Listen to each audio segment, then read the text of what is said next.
Hello everyone, कैसे हैं आप सभी। स्वागत है आप सभी का आपके अपने यूट्यूब चैनल बीरे स्टडी पॉइंट पर। आज की इस वीडियो में हम बात करने वाले हैं constitutional values and fundamental duties के बारे में, जिसे हिंदी में संवैधानिक मूल्य और मौलिक कर्तव्य कहते हैं। तो आज की ये वीडियो एनईपी के फर्स्ट से लेकर फोर्थ सेमेस्टर के स्टूडेंट्स, चाहे वो बीए प्रोग्राम से बिलोंग करते हो या फिर बीए ऑनर्स, उन सभी स्टूडेंट्स के लिए आज की ये वीडियो काफ़ी ज़्यादा इम्पोर्टेंट होने वाली है, क्योंकि आज की इस वीडियो में हम बात करने वाले हैं इस बुक के मोस्ट इम्पोर्टेंट क्वेश्चंस के बारे में, जो कि आपको आपके एग्ज़ाम में 100% देखने को मिलेंगे। और जो क्वेश्चन मैं आपको बता रहा हूँ, अगर आपने उन क्वेश्चन आंसर को अच्छे से प्रिपेयर कर लिया तो आपके एग्जाम में वही सेम क्वेश्चन आपको देखने को मिलने वाले हैं। और मैं आपको बताना चाहूँगा कि आज की ये वीडियो हिंदी मीडियम के साथ साथ इंग्लिश मीडियम वाले स्टूडेंट्स के लिए भी काफ़ी ज़्यादा इंपॉर्टेंट होने वाली है, क्योंकि आज की इस वीडियो में मैं आपको हिंदी और इंग्लिश दोनों मीडियम में ही कंटेंट को प्रोवाइड करने वाला हूँ। एंड एज यू नो, हम अपनी वीडियो में आपको सिर्फ और सिर्फ इंपॉर्टेंट कंटेंट ही पढ़ाते हैं, जो कि आपके एग्जाम के पॉइंट ऑफ व्यू से काफ़ी ज़्यादा इंपॉर्टेंट होते हैं, बेसिकली जिन टॉपिक से आपके एग्जाम में क्वेश्चन पूछे जाते हैं। तो आज की इस वीडियो में मैं आपको जो क्वेश्चन बताने वाला हूँ, वो सेम क्वेश्चन आपको आपके एग्जाम में देखने को मिलेंगे, ये मेरी गारंटी है। तो बिना टाइम वेस्ट करते हुए बढ़ते हैं अपने वीडियो की तरफ। तो चलिए सबसे पहले हम बात करते हैं इसके लेटेस्ट सिलेबस के बारे में। तो मैं आपको बताना चाहूँगा कि सिलेबस के अंदर टोटल आपको 3 यूनिट्स को पढ़ना है, और हर एक यूनिट के अंदर कुछ पार्ट्स हैं। जैसे फर्स्ट यूनिट के अंदर 3 पार्ट हैं आपके, तो इस तरीके से आपको समझना है। और ये यूनिट फर्स्ट है, यूनिट सेकंड है, और ये यूनिट थर्ड है। तो आइए सबसे पहले हम डिस्कस करते हैं इसके एग्ज़ाम पैटर्न के बारे में, क्योंकि काफ़ी सारे स्टूडेंट्स ये कमेंट करते हैं कि आप हमें एग्ज़ाम पैटर्न भी बताया कीजिए, जिससे कि हमें ये आइडिया हो सके कितने नंबर का पेपर आता है, कितने टाइम में हमें अटेम्प्ट करना होता है, और कितने क्वेश्चन हमें अटेम्प्ट करने होते हैं। तो जैसा कि आप देख पा रहे हो, constitutional values and fundamental duties का ये पेपर है, सेकंड सेमेस्टर का आपका ये पेपर है। काफ़ी सारे स्टूडेंट्स इसे फर्स्ट सेमेस्टर में भी पढ़ते होंगे। अगर हम टोटल मार्क्स की बात करें, टोटल आपका 70 नंबर का ये पेपर आता है, जैसा कि आप देख पा रहे हो। और ये 2 पार्ट्स में आता है। पार्ट ए 30 नंबर का होता है और पार्ट बी 40 नंबर का होता है। अगर टोटल टाइम की बात करें, आपको 2 घंटा 30 मिनट का टाइम दिया जाता है इस पूरे क्वेश्चन पेपर को अटेम्प्ट करने के लिए। और जो क्वेश्चन पेपर होता है वो हिंदी और इंग्लिश दोनों लैंग्वेज में आता है। आप जिसमें भी कंफर्टेबल हो, आप उस लैंग्वेज में अपना पेपर दे सकते हो। सपोज़ अगर आप हिंदी में कंफर्टेबल हो तो हिंदी में पेपर दीजिए, लेकिन ध्यान रखिए पूरा पेपर आपको हिंदी में ही देना है। तब पूरा पेपर एक ही लैंग्वेज में अटेम्प्ट करना होता है। और जैसे कि आप देख सकते हो, जो पार्ट ए वो 30 नंबर का आएगा, और इसमें स्पेशली बताया गया है जो पहला क्वेश्चन है वो करना आपको कंपलसरी है। और आपको कोशिश करना है कि अगर आप पार्ट ए से स्टार्ट कर रहे हो तो पूरा का पूरा पहले पार्ट ए क्लियर कीजिए। ऐसा मत कीजिए कि पहले पार्ट ए के कुछ क्वेश्चन किए फिर पार्ट बी के कुछ क्वेश्चन किए, ऐसा आपको नहीं करना। अगर आप पार्ट बी से स्टार्ट कर रहे हो तो पूरा पहले पार्ट बी अटैम्प्ट कीजिए। और इसके अलावा बताया गया है जो सभी क्वेश्चन है वो इक्वल मार्क्स के हैं, 10 मार्क्स के होंगे। और ये क्वेश्चन है जैसे कि आप देख सकते हो। इसके अलावा अब अगर हम बात करें पार्ट बी के बारे में, 40 नंबर का आपका पार्ट बी होता है, जिसमें आपको 4 क्वेश्चन को अटेम्प्ट करना होता है।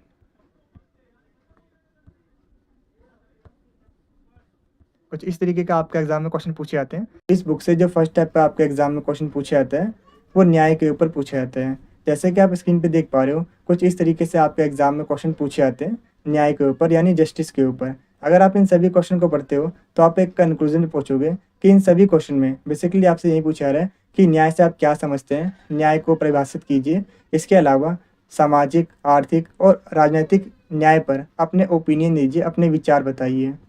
इसके अलावा कभी कभी आपसे एग्जाम में पूछा जाता है न्याय के विभिन्न आयामों की व्याख्या करें।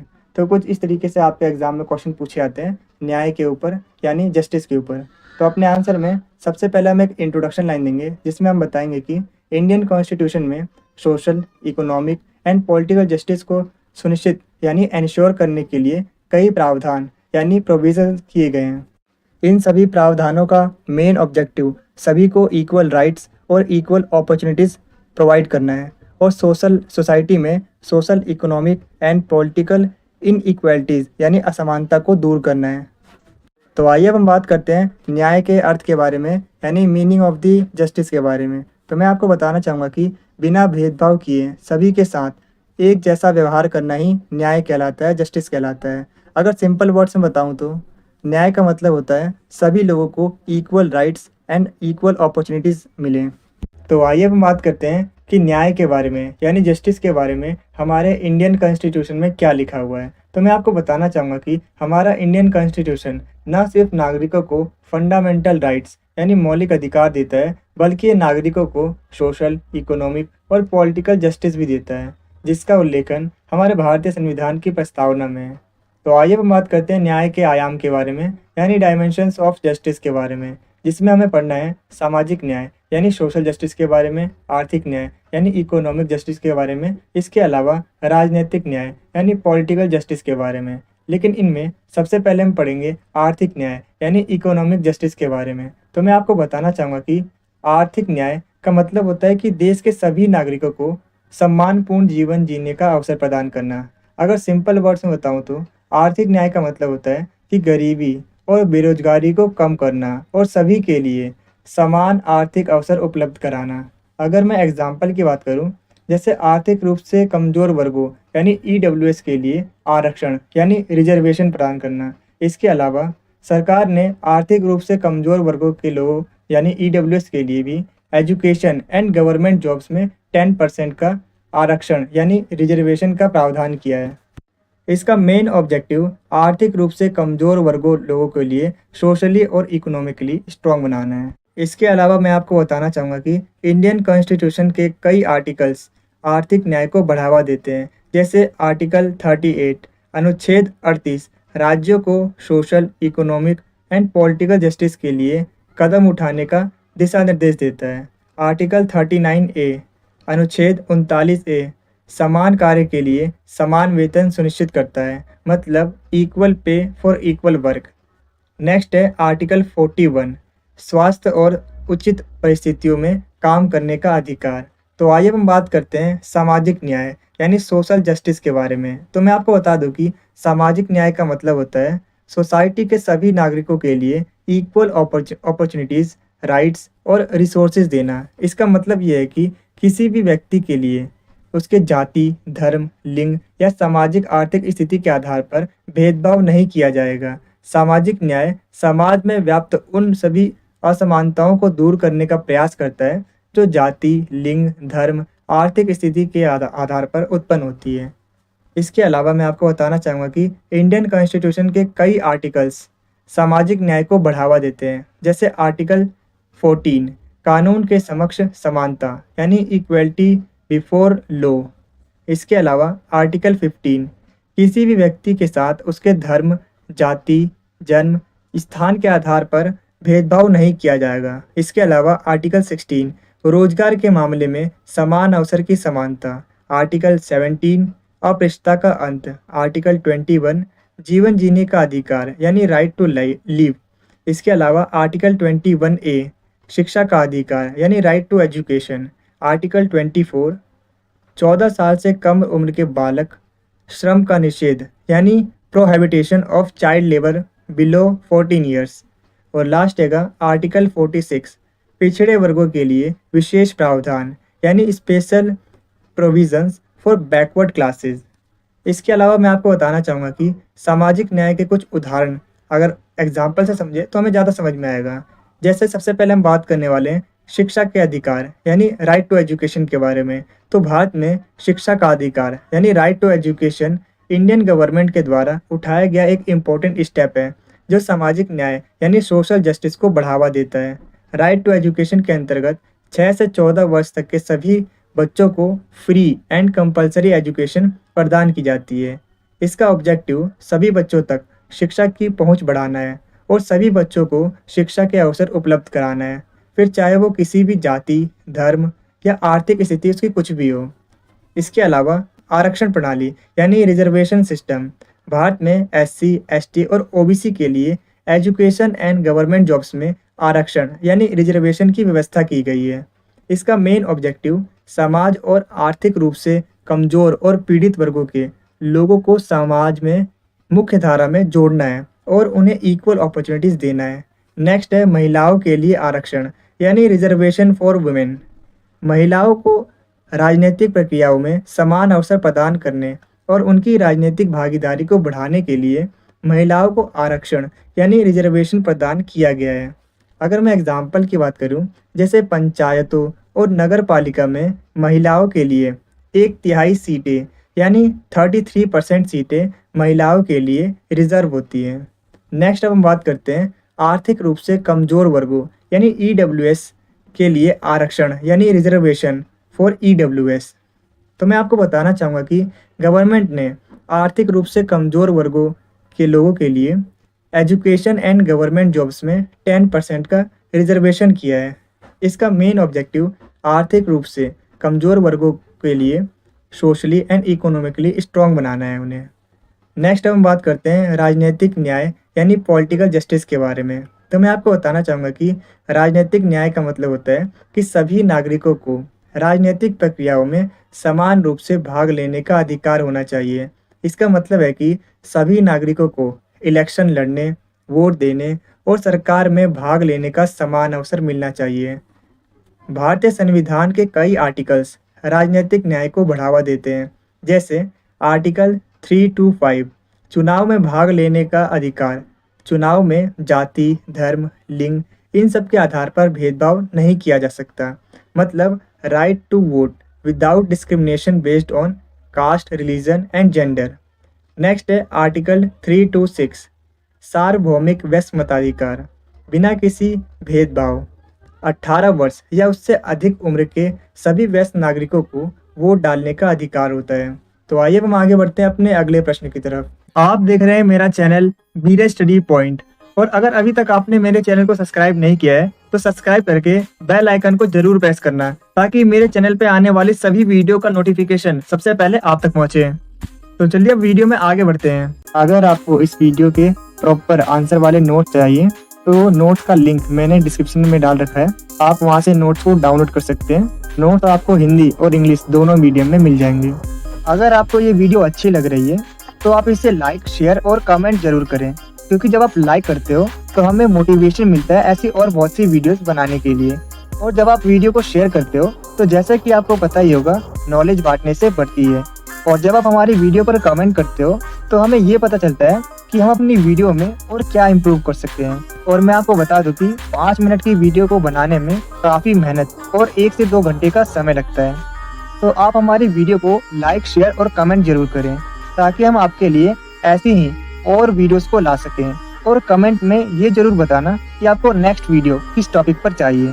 तो एग्जाम में जो नेक्स्ट क्वेश्चन आपके एग्जाम में पूछा जा सकता है वो मौलिक कर्तव्य यानी फंडामेंटल ड्यूटीज़ के ऊपर पूछा जाता है। जैसा कि आप स्क्रीन पे देख पा रहे हो, कुछ इस तरीके से आपके एग्जाम में क्वेश्चन पूछे गए अभी तक। अगर आप इन सभी क्वेश्चन को पढ़ते हो तो आप एक कंक्लूजन पे पहुंचोगे कि इन सभी क्वेश्चन में बेसिकली आपसे फंडामेंटल ड्यूटीज़ यानी मौलिक कर्तव्य की विशेषताओं के बारे में पूछा जा रहा है।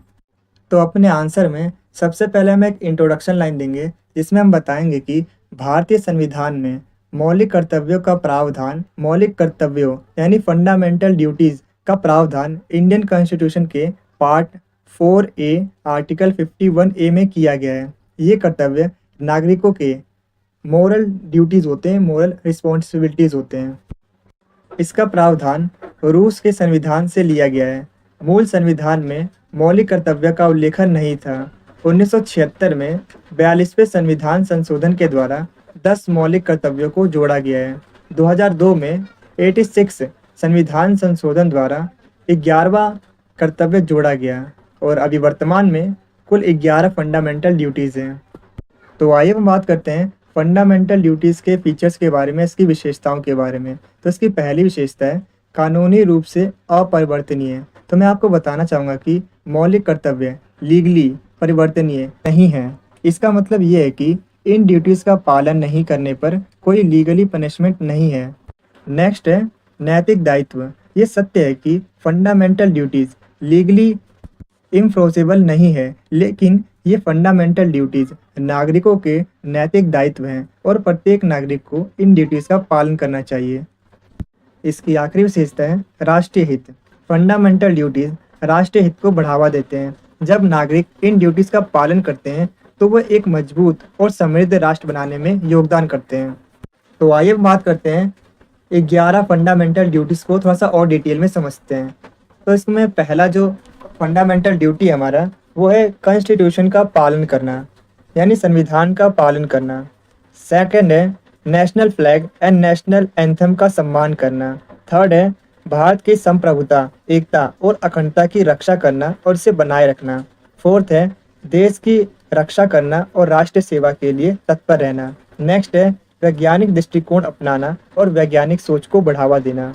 सिक्स्थ है पब्लिक प्रॉपर्टी की रक्षा करना। 7th है इन्वायरमेंट की रक्षा करना। 8th है अपनी सांस्कृतिक विरासत के मूल्य और महत्व को जानना और उसकी रक्षा करना। 9th है भाईचारे की भावना को बढ़ाना। 10th है व्यक्तिगत और सामूहिक गतिविधियों के सभी क्षेत्र में उत्कृष्टता को बढ़ावा देना। और लास्ट है माता पिता या अभिभावकों का ये कर्तव्य है कि वो 6 से 14 वर्ष की आयु के बच्चे को एजुकेशन के अवसर प्रदान करें। तो आइए हम बात करते हैं फंडामेंटल ड्यूटीज़ के इम्पोर्टेंस के बारे में। तो फर्स्ट है राष्ट्रीय एकता और अखंडता। तो मैं आपको बताना चाहूँगा कि फंडामेंटल ड्यूटीज़ हर एक नागरिक को याद दिलाता है कि राष्ट्र की एकता और अखंडता की रक्षा करना उनका कर्तव्य है। फंडामेंटल ड्यूटीज़ नागरिकों में देशभक्ति, राष्ट्रीय एकता और भाईचारे की भावना को बढ़ावा देता है। नेक्स्ट है राष्ट्रीय गौरव और सम्मान। तो मैं आपको बता दूं कि फंडामेंटल ड्यूटीज़ नागरिकों को नेशनल सिंबल्स जैसे नेशनल फ्लैग, नेशनल एंथम का सम्मान करने के लिए इनकरेज करते हैं। फंडामेंटल ड्यूटीज़ नागरिकों में देशभक्ति, राष्ट्रीय एकता और भाईचारे की भावना को बढ़ावा देते हैं। तो नेक्स्ट है पर्यावरण संरक्षण। तो मैं आपको बताना चाहूँगा कि ये पर्यावरणीय स्थिरता और स्वच्छता को बढ़ावा देते हैं, जिससे आने वाली जनरेशन के लिए सेफ एंड हेल्दी इन्वायरमेंट सुनिश्चित किया जा सके। नेक्स्ट है नैतिक मूल्यों यानी मोरल वैल्यूज़ के विकास में सहायक है ये। तो फंडामेंटल ड्यूटीज़ हमारे मोरल वैल्यूज़ के विकास करते हैं, जैसे बड़ों का सम्मान करना, भाईचारे की भावना को बढ़ावा देना, नेशनल फ्लैग और नेशनल एंथम का आदर करना, सम्मान करना।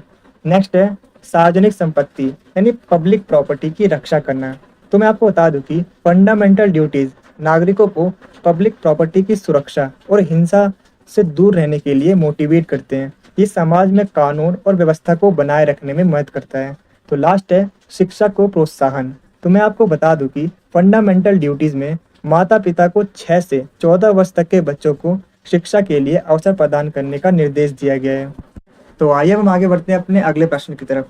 तो जो हमारा अगला प्रश्न पूछा जाता है तो पूछा जाता है कि जो हमारे संविधान में जितने भी जो वर्ड्स लिखे गए हैं, जैसे समानता, स्वतंत्रता, न्याय, लोकतंत्र, इन सभी को एक्सप्लेन करो। तो जैसा कि आप स्क्रीन पे देख पा रहे हो, कुछ इस तरीके से आपके एग्जाम में क्वेश्चन पूछे जाते हैं। अगर आप इन सभी क्वेश्चन को पढ़ते हो तो आप एक कंक्लूजन पे पहुंचोगे कि इन सभी क्वेश्चन में आपसे बेसिकली यही पूछा जा रहा है कि संविधान की प्रस्तावना में जितने भी जो वर्ड्स यूज किए गए, जैसे स्वतंत्रता, समानता, न्याय, लोकतंत्र, समाजवादी, धर्मनिरपेक्षता, बंधुता, इन सभी वर्ड्स की व्याख्या कीजिए, इनको एक्सप्लेन करो। तो अपने आंसर में सबसे पहले हम एक इंट्रोडक्शन लाइन देंगे, जिसमें हम बताएंगे कि भारतीय संविधान की प्रस्तावना को भारत के संविधान की आत्मा कहा जाता है। भारतीय संविधान की प्रस्तावना भारतीय संविधान के मूल्यों, सिद्धांतों और उद्देश्यों को बताता है। भारत के संविधान की प्रस्तावना की 13 दिसंबर 1946 में जवाहरलाल नेहरू जी ने संविधान सभा में पेश किया था, जिसे 22 जनवरी 1947 को अपनाया गया। तो आइए अब हम बात करते हैं भारतीय संविधान की उद्देशिका में जो वर्ड्स लिखे गएंगे उनके इम्पोर्टेंस के बारे में, उनको एक्सप्लेन करते हैं, उन्हें डिस्क्राइब करते हैं। तो इसमें सबसे पहले हम बताने वाले हैं हम भारत के लोग, इसे डिस्क्राइब करने वाले हैं। तो मैं आपको बताना चाहूँगा कि संविधान की प्रस्तावना में हम भारत के लोग शब्द इस बात को क्लियर करता है कि भारत का संविधान भारत के लोगों का है, भारत के लोगों के लिए और भारत के लोगों के द्वारा बनाया गया है और अपनाया गया है। नेक्स्ट है संप्रभुता। तो संविधान की प्रस्तावना में संप्रभुता वर्ड इस बात को क्लियर करता है कि भारत एक स्वतंत्र और संप्रभुत्व देश है, जिसका अर्थ यह है कि भारत किसी भी बाहरी शक्ति या देश के नियंत्रण में नहीं है, कंट्रोल में नहीं है, किसी और के दबाव में नहीं है और भारत अपने फैसले पूरी तरीके से इंडिपेंडेंटली ले सकता है। नेक्स्ट है समाजवादी। तो मैं आपको बता दूं कि संविधान की प्रस्तावना में समाजवादी वर्ड ये स्पष्ट करता है, ये बताता है कि भारत एक समाजवादी राज्य है, जहां राज्य यानी सरकार समाज के सभी वर्गों के लोगों की भलाई और समृद्धि के लिए योजनाएं बनाती है और सभी नागरिकों को समान अवसर, अधिकार और न्याय प्रदान करती है। तो नेक्स्ट हम बात करते हैं गणराज्य के बारे में, या फिर आप कह सकते हो गणतंत्र के बारे में। तो मैं आपको बताना चाहूँगा कि संविधान की प्रस्तावना में गणराज्य शब्द का मतलब ये डिफाइन करता है, ये एक्सप्लेन करता है कि भारत एक गणतांत्रिक देश है, जिसका मतलब है कि भारत में देश का प्रमुख राष्ट्रपति जनता द्वारा प्रत्यक्ष या अप्रत्यक्ष रूप से चुना हुआ व्यक्ति होगा, न कि किसी राज्य घराने से होगा, यानी किसी राजा का बेटा नहीं होगा, उसका उत्तराधिकारी नहीं होगा। गणतंत्र होने का मतलब है कि सत्ता जनता के हाथों में होती है और गवर्नमेंट जनता की भलाई के लिए काम करती है। इस सिस्टम में हर एक नागरिक को समान अधिकार और स्वतंत्रताएं मिली होती है। जनता सार्वभौमिक वैश्विक मताधिकार का यूज करके अपने पसंदीदा प्रतिनिधि यानी नेता को चुन सकते हैं जो जनता के प्रति रिस्पॉन्सिबल होते हैं। ये जनता के हित में काम करते हैं, जनता के लिए काम करते हैं। तो नेक्स्ट अब हम बात करते हैं न्याय के बारे में यानी जस्टिस के बारे में। तो संविधान की प्रस्तावना में न्याय यानी ये जो वर्ड है ये इस बात को क्लियर करता है कि भारत के सभी नागरिकों को सोशल, इकोनॉमिक और पॉलिटिकल जस्टिस मिलेगा ताकि समाज में समानता और निष्पक्षता बनी रहे। तो नेक्स्ट अब हम बात करते हैं पंथ निरपेक्षता के बारे में। तो मैं आपको बता दूं कि संविधान की प्रस्तावना में पंथ निरपेक्षता ये वर्ड ये क्लियर करता है कि भारत एक पंथ निरपेक्ष राज्य है जिसमें सभी धर्मों को इक्वल इम्पोर्टेंस और रिस्पेक्ट दिया जाता है। भारत का कोई भी राजकीय धर्म नहीं है क्योंकि भारत ने किसी भी एक धर्म के विशेष दर्जा नहीं दिया गया है और जो भारत है वो सभी धर्मों को इक्वल मानता है। भारत के सभी नागरिकों को यह अधिकार है कि वो किसी भी धर्म को अपना सकते हैं और उसका प्रचार प्रसार कर सकते हैं। नेक्स्ट हम बात करते हैं लोकतांत्रिक के बारे में। तो संविधान की प्रस्तावना में लोकतांत्रिक वर्ड ये क्लियर करता है कि भारत दुनिया का सबसे बड़ा लोकतांत्रिक देश है जहां जनता सार्वभौमिक वैश्विक मताधिकार का यूज करके अपने फेवरेट नेता को या फिर आप कह सकते हो गवर्नमेंट चुनने में मदद करती है। जनता के प्रति ये रिस्पॉन्सिबल होते हैं, जितने भी जो नेता होते हैं अकाउंटेबल होते हैं और ये जनता के हित में ही काम करते हैं, जनता के लिए काम करते हैं। नेक्स्ट हम बात करते हैं स्वतंत्रता के बारे में। तो मैं आपको बताना चाहूँगा कि संविधान की प्रस्तावना में स्वतंत्रता शब्द इस बात को स्पष्ट करता है कि भारत के सभी नागरिकों को मौलिक अधिकार और स्वतंत्रताएं प्राप्त होंगी। संविधान के प्रस्तावना में विचार, अभिव्यक्ति, विश्वास, धर्म और उपासना की स्वतंत्रता का उल्लेखन किया गया है जो कि किसी भी व्यक्ति के व्यक्तिगत विकास के लिए जरूरी है। नेक्स्ट हम बात करते हैं समानता के बारे में यानी इक्वलिटी के बारे में। तो मैं आपको बता दूं कि भारत में सभी नागरिकों को इक्वल ट्रीटमेंट और इक्वल अपॉर्चुनिटीज मिलेंगी, चाहे वो किसी भी जाति, धर्म, लिंग या जन्म या कहीं पर भी उसका जन्म हुआ होगा। भारत में किसी भी व्यक्ति के साथ उसकी जाति, धर्म, लिंग या जन्म स्थान के आधार पर भेदभाव नहीं किया जाएगा। तो लास्ट हम बात करते हैं बंधुता के बारे में। तो मैं आपको बताना चाहूँगा कि संविधान की प्रस्तावना में बंधुत्व शब्द इस बात को स्पष्ट करता है कि बंधुता सभी नागरिकों के बीच एकता और भाईचारे की भावना को बढ़ावा देता है। बंधुता का मतलब होता है सभी के साथ एक जैसा व्यवहार करना, कि सभी एक परिवार के ही सदस्य हैं। तो नेक्स्ट हम बात करते हैं व्यक्ति की गरिमा के बारे में। तो संविधान की प्रस्तावना में व्यक्ति की गरिमा इस बात को क्लियर करता है कि भारत में हर एक व्यक्ति को गरिमा और सम्मान के साथ जीने का अधिकार है, जिसका उल्लेखन आर्टिकल 21 में भी किया गया है। संविधान व्यक्ति की गरिमा की रक्षा करता है। तो अब हम बात करने वाले हैं राष्ट्र की एकता और अखंडता के बारे में। तो मैं आपको बताना चाहूँगा कि राष्ट्र की एकता और अखंडता पर अलग से भी नोट यानी टिप्पणी लिखने के लिए कहा जा सकता है आपके एग्जाम में। तो चलिए आगे बढ़ते हैं, उसे थोड़ा सा और डिटेल में समझते हैं। तो मैं आपको बता दूं कि संविधान की प्रस्तावना में राष्ट्र की एकता और अखंडता शब्द इस बात को स्पष्ट करता है कि एकता और अखंडता किसी भी देश की मजबूती, समृद्धि और विकास के लिए काफ़ी ज़्यादा जरूरी है। एकता का मतलब होता है विभिन्नताओं के बावजूद भी लोगों में आपसी सहयोग और एकजुट होकर रहना। एकता का मतलब होता है कि सभी नागरिक, चाहे वो किसी भी जाति, धर्म, भाषा या क्षेत्र के हों, एक राष्ट्रीय पहचान के साथ एक दूसरे के साथ मिलकर रहें, मिलकर काम करें और राष्ट्र के हित में योगदान दें। भारत एक बहुभाषीय, बहुसांस्कृतिक और बहुधार्मिक देश है। यहाँ विभिन्न भाषाएं, संस्कृतियाँ, धर्म और परंपराएं होने के बावजूद एकता है। भारत की विविधता ही भारत की एकता है, मतलब भारत की विविधता ही भारत की ताकत है। अखंडता का मतलब होता है कि देश का भौगोलिक क्षेत्र अविभाज्य है और कोई भी शक्ति इसे विभाजित या कमजोर नहीं कर सकती। अखंडता ये सुनिश्चित करता है कि भारत का कोई भी क्षेत्र भारत से अलग नहीं होगा। भारत के संविधान में राष्ट्र की एकता और अखंडता को विशेष इम्पोर्टेंस दिया गया है। देश की एकता और अखंडता को बनाए रखना हमारा मौलिक कर्तव्य होता है। संविधान राष्ट्र की एकता और अखंडता को सुनिश्चित करता है और विभिन्न सामाजिक, धार्मिक और भाषाई समुदाय के बीच सांस्कृतिक और सामाजिक एकता को बढ़ावा देता है। सरकार का ये ड्यूटी है कि वो राष्ट्र की एकता और अखंडता को बनाए रखने के लिए नियम कानून बनाए और उसे लागू करें। अगर आपको इस वीडियो के प्रॉपर आंसर वाले नोट्स चाहिए तो नोट्स का लिंक मैंने डिस्क्रिप्शन में डाल रखा है, आप वहां से नोट्स को डाउनलोड कर सकते हैं। नोट्स आपको हिंदी और इंग्लिश दोनों मीडियम में मिल जाएंगे। तो वीडियो में आगे बढ़ने से पहले मैं आपसे एक रिक्वेस्ट करना चाहूँगा कि जैसे आपका एग्ज़ाम ख़त्म होते हैं उसके बाद आप इस वीडियो पर दोबारा आया कीजिए और अपना फीडबैक ज़रूर शेयर कीजिएगा कि आपको हमारी इस एनिमेशन वीडियो से कितनी हेल्प मिली और हमारे बताए गए क्वेश्चंस में थे कितने क्वेश्चन आपको आपके एग्ज़ाम में एग्जैक्टली देखने को मिले। तो आप हमें कमेंट सेक्शन में बताया कीजिए कि जैसे ही आपका ये एग्ज़ाम ख़त्म हो उसके बाद आपको क्या करना है। जैसे आप गेट से बाहर निकलते हो या फिर ट्रैवल करते हो मेट्रो में, रिक्शे में, बस में, ऑटो में, आप क्या कीजिए इस वीडियो को दोबारा ओपन कीजिएगा और एक छोटा सा कमेंट जरूर कीजिएगा कि आपको हमारी इस एनिमेशन वीडियो से कितनी हेल्प मिली और कितने क्वेश्चन आए एग्जैक्टली जो हमने आपको बताया, क्योंकि आपका ये छोटा सा फीडबैक हमारे लिए बहुत ही ज़्यादा वैल्यूएबल होता है और आपके यही छोटे छोटे फीडबैक हमें आगे की वीडियोस बनाने के लिए काफ़ी ज़्यादा मोटिवेट करते हैं। और इसके साथ ही अभी आपको क्या करना है, वीडियो को पॉज करना है और आप एग्ज़ाम से कितने दिन पहले ये वीडियो देख रहे हैं वो कमेंट सेक्शन में ज़रूर बताना। और इसके अलावा आप कमेंट सेक्शन में ये जरूर बताया कीजिए कि आपका जो एग्ज़ाम है वो किस डेट को है। और इसके अलावा मैं आपको बता दूं कि काफ़ी सारे स्टूडेंट्स सिर्फ अपना एग्ज़ाम बताते हैं इस डेट को है, तो प्लीज़ आपसे रिक्वेस्ट है कि आप पूरी एग्ज़ाम की डेट शीट कमेंट सेक्शन में बताया कीजिए with date with complete exam name, जिससे कि हम आपके लिए आगे की वीडियो अच्छे से बना सकें। तो आइए हम आगे बढ़ते हैं अपने अगले प्रश्न की तरफ। तो जो हमारा अगला प्रश्न पूछा जाता है आपके एग्ज़ाम में वो धर्मनिरपेक्षता के ऊपर पूछा जाता है।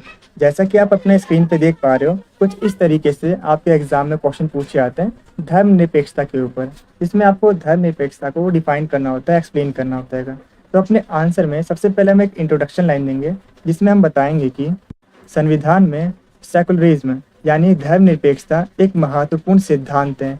संविधान ये सुनिश्चित करता है कि सभी नागरिकों को धार्मिक स्वतंत्रताएं यानी रिलीजियस फ्रीडम मिले और किसी भी व्यक्ति के साथ उसके धर्म के आधार पर भेदभाव ना हो। तो आइए हम समझते हैं कि धर्मनिरपेक्षता का अर्थ क्या होता है, इसका मतलब क्या होता है। तो मैं आपको बताना चाहूँगा कि धर्मनिरपेक्षता का मतलब होता है कि भारत में कोई भी व्यक्ति किसी भी धर्म को अपना सकता है और उसका प्रचार प्रसार कर सकता है। नेक्स्ट है धार्मिक स्वतंत्रता यानी रिलीजियस फ्रीडम।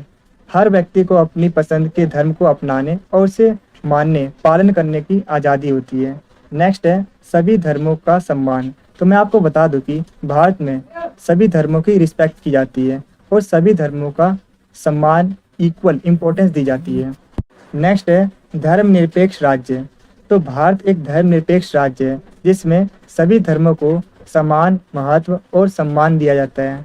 नेक्स्ट है कोई राजकीय धर्म नहीं है। तो मैं आपको बताना चाहूँगा कि भारत का कोई भी राजकीय धर्म नहीं है, क्योंकि भारत ने किसी भी एक धर्म को राजकीय धर्म की मान्यता नहीं दी है। नेक्स्ट है धर्मनिरपेक्षता का उद्देश्य। तो इसका मेन ऑब्जेक्टिव सभी नागरिकों को धार्मिक स्वतंत्रताएं प्रदान करके एक पीसफुल सोसाइटी की स्थापना करना है। तो लास्ट है संविधान में उल्लेखन। तो मैं आपको बताना चाहूँगा कि भारत एक धार्मिक राज्य है, लेकिन भारत के संविधान की प्रस्तावना में धर्मनिरपेक्ष शब्द उल्लेखन नहीं था। धर्मनिरपेक्ष शब्द को 1976 में 42वें संशोधन के तहत भारत के संविधान की प्रस्तावना में जोड़ा गया है। हालांकि भारतीय संविधान के फंडामेंटल राइट्स में आर्टिकल 25, 26, 27, 28 में धार्मिक स्वतंत्रता की गारंटी देता है। तो आइए हम बात करते हैं संविधान के कुछ प्रमुख प्रावधान के बारे में जो कि धर्मनिरपेक्षता को दिखाते हैं। तो मैं आपको बताना चाहूँगा कि भारतीय संविधान की प्रस्तावना में धर्मनिरपेक्ष ये जो वर्ड है ये 1976 में 42वें संविधान संशोधन के बाद जोड़ा गया था। संविधान की प्रस्तावना में पंथ निरपेक्षता शब्द इस बात को क्लियर करता है कि भारत एक पंथ निरपेक्ष राज्य है जिसमें सभी धर्मों को इक्वल इम्पोर्टेंस और रिस्पेक्ट दी जाती है। तो मैं आपको बताना चाहूँगा कि धार्मिक स्वतंत्रता का जो अधिकार है वो अनुच्छेद 25 से 28 तक में बताया गया है। तो सबसे पहले हम बात करने वाले हैं अनुच्छेद 25 के बारे में। तो ये अनुच्छेद प्रत्येक नागरिक को धर्म की स्वतंत्रता की गारंटी देता है। इसका मतलब है हर व्यक्ति कोई भी किसी भी धर्म को मान सकता है, उसका प्रचार प्रसार कर सकता है, उसको पूरी तरीके से उसकी फ्रीडम है। नेक्स्ट है आर्टिकल 26। तो ये आर्टिकल किसी भी रिलीजियस कम्युनिटी को अपने धर्म के प्रचार प्रसार के लिए रिलीजियस इंस्टीट्यूशंस को इस्टेब्लिश करने का और उसको मैनेजमेंट करने का राइट देता है। नेक्स्ट है आर्टिकल 27। तो आर्टिकल 27 ये कहता है कि किसी भी व्यक्ति को किसी भी धर्म की सहायता के लिए टैक्स देने के लिए मजबूर नहीं किया जाएगा। नेक्स्ट अब हम बात करते हैं आर्टिकल 28 के बारे में। तो आर्टिकल 28 ये कहता है कि सरकारी खर्च से चलने वाले इंस्टीट्यूशंस में रिलीजियस एजुकेशन नहीं दी जाएगी। इसके अलावा मैं आपको बताना चाहूँगा कि धर्म के आधार पर भेदभाव पर रोक लगाने के लिए इसमें जो हमारा भारतीय संविधान है उसमें जो आर्टिकल 14, 15 और 16 में एक्सप्लेन किया गया है। तो मैं आपको बता दूं कि भारत के संविधान का अनुच्छेद 14, 15, 16 ये सुनिश्चित करता है कि राज्य धर्म के आधार पर किसी भी नागरिक के साथ भेदभाव नहीं करेगा। तो आर्टिकल जो 14 है उसमें बताया गया है कानून के सामने समानता और कानून की नज़र में सभी लोग एक समान है, चाहे वो किसी भी जाति, धर्म या लिंग का हो। नेक्स्ट है आर्टिकल 15। किसी भी व्यक्ति के साथ उसके जाति, धर्म, लिंग के आधार पर भेदभाव नहीं किया जाएगा। नेक्स्ट है आर्टिकल 16। तो गवर्नमेंट जॉब्स में इक्वल अपॉर्चुनिटी मिलेगी। तो आइए हम बात करते हैं कि सर्वधर्म समभाव का मतलब क्या होता है। तो सभी धर्मों के प्रति समान भाव, अर्थात सभी धर्मों को सम्मान मानना और उनका रिस्पेक्ट करना। सर्वधर्म समभाव सहिष्णुता, भाईचारे और शांति को बढ़ावा देता है। तो आइए हम बात करते हैं कि सर्वधर्म समभाव पर गांधी जी के विचारों के बारे में, उनके ओपिनियन के बारे में। तो मैं आपको बताना चाहूँगा कि महात्मा गांधी ने सर्वधर्म समभाव के सिद्धांत को अपनाया। गांधी जी का मानना था कि सभी धर्म मानवता की भलाई के लिए काम करते हैं। तो आइए हम बात करते हैं सर्वधर्म समभाव के उदाहरणों के बारे में। तो इसमें फर्स्ट है सांस्कृतिक और धार्मिक उत्सव। तो मैं आपको बता दूं कि भारत में अलग अलग तरह के धार्मिक और सांस्कृतिक उत्सव मनाए जाते हैं। भारत के सभी लोग एक दूसरे के साथ विभिन्न धर्मों के त्योहारों को मिलजुल कर मनाते हैं, जो कि सर्वधर्म समभाव की भावना को प्रकट करता है। नेक्स्ट है धार्मिक सहिष्णुता। भारत एक धार्मिक सहिष्णुता वाला देश है जिसमें सभी धर्मों का सम्मान किया जाता है। भारत के सभी लोग एक दूसरे के साथ धर्म और रीति रिवाजों का सम्मान करते हैं और मिलजुल कर रहते हैं। तो लास्ट है मिश्रित संस्कृति। तो मैं आपको बता दूं कि भारत एक मिश्रित संस्कृति वाला देश है जिसमें विभिन्न धर्मों, भाषाओं और परंपरा के लोग एक साथ मिलकर रहते हैं। बताना चाहता हूँ जो नोट्स हैं उसमें आपको अभी तक जितने भी आपके एग्जाम में क्वेश्चन पूछे गए वो सारे के सारे क्वेश्चन आपको मिलने वाले हैं विद आंसर सॉल्यूशन के साथ। और जो हमने प्राइस रखा है वो एकदम रीजनेबल प्राइस है, 49 रुपीज़ ओनली। और बाकी अगर यूट्यूबर्स की कंपैरिजन करें तो वो जो नोट्स का प्राइस रखते हैं वो 150 से 200 रुपये रखते हैं। तो मैं आपको बताना चाहता हूँ हमने आपके लिए काफ़ी रीजनेबल प्राइस रखा है। तो काफ़ी सारे स्टूडेंट्स से कमेंट करते हैं कि आप पीडीएफ को क्यों सेल करते हो। तो मैं आपको बताना चाहूँगा यूट्यूब से उतनी इनकम नहीं हो पाती, यूट्यूब से हमारा खर्चा भी नहीं निकल पाता अगर मैं आपको रियलिटी बताऊँ तो। क्योंकि जो एजुकेशनल वीडियो होती है, आप खुद ही सोचिए, जो एजुकेशनल वीडियो होती है आप कब वीडियो देखते हो? एग्ज़ाम से सिर्फ 2 दिन पहले। और हम 6 महीने पूरी मेहनत करते हैं आपको वीडियो प्रोवाइड करने के लिए। और जो भी स्टूडेंट्स होता है वो 2 से 3 दिन पहले वीडियो देखता है, उसके बाद फिर 6 महीने कोई नहीं दिखता। ये रियलिटी है। और उस 6 महीने तक कोई भी इनकम नहीं आती। और जो हमने प्राइस इसलिए रखा है क्योंकि हम जो आपके लिए बुक्स परचेज करके लाते हैंगे, कम से कम उसकी कोशिश निकल सके।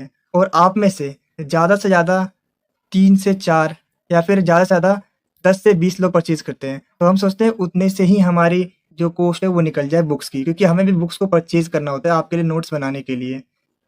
सो दैट्स वाई हमने प्राइस रखा हैगा। और अगर हम बात करें बड़े यूट्यूबर की तो उनके जो सब्सक्राइबर होते हैं वो काफ़ी ज़्यादा होते होंगे और उनके जो व्यूज़ आते हैं वो लाख, 2 लाख, 3 लाख, 4 लाख इस तरीके से आते होंगे। और मैं आपको बताना चाहता हूँ अगर हमारे भी सब्सक्राइबर 5 लाख हो गए और हर वीडियो पे 1 लाख, 2 लाख व्यू आने लगे तो हम भी आपके लिए जो पीडीएफ है वो फ्री कर देंगे। सो प्लीज़ अब कमेंट में ये मत कमेंट कीजिएगा कि जो आप जो पीडीएफ को सेल कर रहे हो, सेल मत कीजिए, फ्री में प्रोवाइड कीजिए। क्योंकि उसका रीज़न है, क्योंकि अभी हमारे पास कोई इनकम नहीं है, कोई भी इनकम नहीं आ रही है। अगर आप बात करें तो 6 से 7 महीने में हमें सिर्फ़ और सिर्फ 8 से 9 हज़ार रुपये ही आते हैं 6 महीने में, आप खुद सोचिए। और हमारा जो बुक है उसका भी कुछ नहीं निकल पाता। दैट्स वाई हमें पीडीएफ को सेल करना पड़ रहा है। और मैं आपसे ये भी वादा करता हूँ अगर हमारे 5 लाख सब्सक्राइबर हो जाएंगे और हर वीडियो पे 1 से 2 लाख व्यू आने लग जाएंगे तो हम भी आपके लिए जो पीडीएफ है वो फ्री कर देंगे। तो वीडियो में आगे बढ़ने से पहले मैं आपको बताना चाहूँगा कि अगर आपको इस वीडियो के प्रॉपर आंसर वाले नोट्स चाहिए तो जो नोट्स का लिंक है वो मैंने आपको अपने इस वीडियो के डिस्क्रिप्शन बॉक्स में प्रोवाइड कर दिया है। आप वहाँ से नोट्स को आसानी से डाउनलोड कर सकते हो। जैसे आप हमारे नोट्स को डाउनलोड करते हो सबसे ऊपर यहाँ पर आपको शो होगा सब्जेक्ट का नेम, उसके जस्ट नीचे यहाँ पर हमने आप सभी को प्रोवाइड किया हमारे वीडियो का लिंक। जिससे कि अगर आपको इस नोट्स के अंदर कोई टॉपिक समझ नहीं आता है तो आप क्या कर सकते हो, इस लिंक पे क्लिक करके ये वीडियो को वॉच कर सकते हो और अपने जो डाउट है उसे क्लियर कर सकते हो। इसके अलावा हमने आपको प्रोवाइड किया है हमारे यूट्यूब चैनल का होम पेज का लिंक, जिससे कि हमारी जितनी भी जो वीडियो है, पुरानी वीडियो, नई वीडियो और आने वाली सभी वीडियो का जो नोटिफिकेशन है वो सबसे पहले आप तक पहुँचे हैं। इसके साथ ही हमने आपको प्रोवाइड किया है हमारे व्हाट्सएप ग्रुप का लिंक, जिससे कि SOL से रिलेटेड जो भी अपडेट है वो सबसे पहले आप तक पहुँचे। और इसके अलावा फिर भी आपको कोई डाउट रह जाता है तो आप हमें कॉन्टैक्ट भी कर सकते हो इस नंबर पर।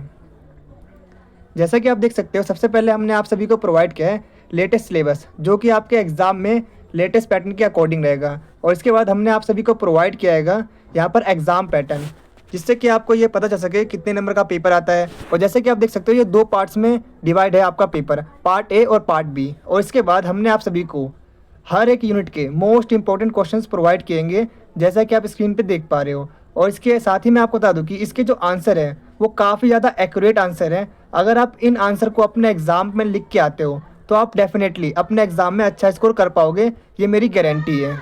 तो आई रिक्वेस्ट यू, आप PDF को जल्द से जल्द डाउनलोड कीजिए और अच्छे से पढ़िए और समझिए और अपने एग्ज़ाम में अच्छा स्कोर कीजिएगा। तो आज की वीडियो बस इतना ही, मिलते हैं आपसे अगली वीडियो में। आपको ये वीडियो कैसी लगी कमेंट सेक्शन में ज़रूर बताना। Thanks for watching this video.